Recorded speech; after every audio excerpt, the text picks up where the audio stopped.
Asia. Saya Osyicita. Kali ini kita akan membahas topik penting dalam dunia akademik dan administrasi negara, yaitu pengangguran akademis dalam hukum administrasi negara.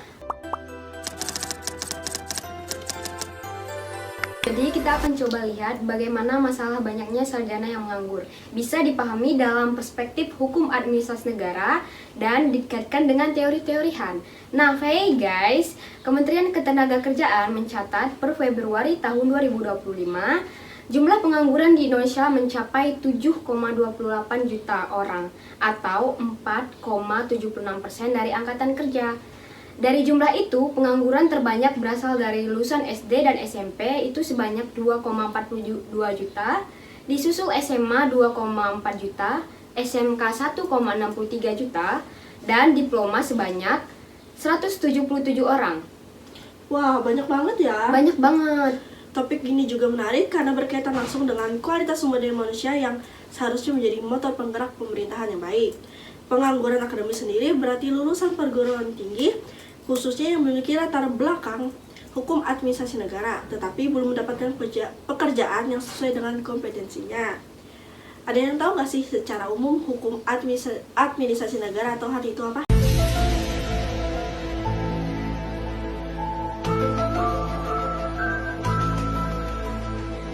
Apa tuh? Spill dong.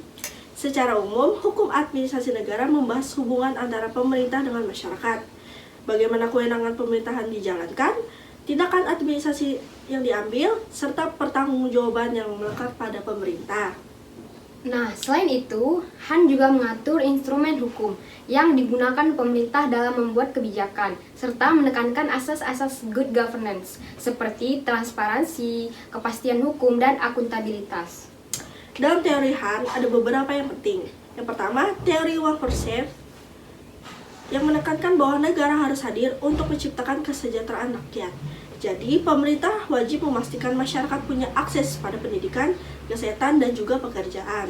Kemudian, teori kedua itu dari Francis Emerson, yaitu kebebasan pemerintah mengambil kebijakan demi kepentingan umum. Artinya, pemerintah boleh membuat terobosan kebijakan selama bertujuan untuk kebaikan rakyat. Kali ini masalah yang kita angkat adalah pengangguran akademis. Saat ini Indonesia menghadapi kondisi di mana jutaan sarjana masih menjadi kesulitan mendapatkan pekerjaan. Hal ini menunjukkan adanya kesenjangan antara dunia pendidikan dan dunia kerja.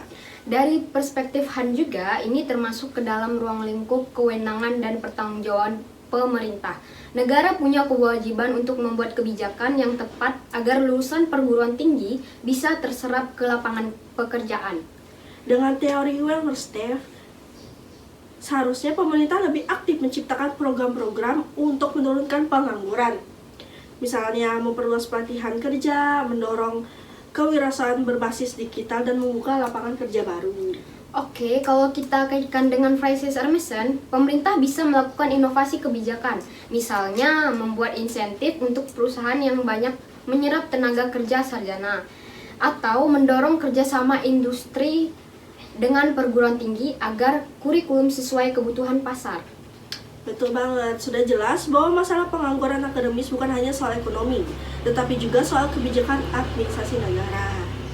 Betul banget, dalam perspektif Han, pemerintah dituntut untuk hadir, bertanggung jawab, dan kreatif dalam membuat kebijakan. Dengan penerapan teori welfare state dan Francis Emerson, diharapkan masalah pengangguran akademis bisa ditekan. Dari podcast kali ini bisa kita lihat bahwa pengangguran akademis bukan hanya soal persoalan individu, tetapi juga tanggung jawab negara melalui kebijakan yang tepat.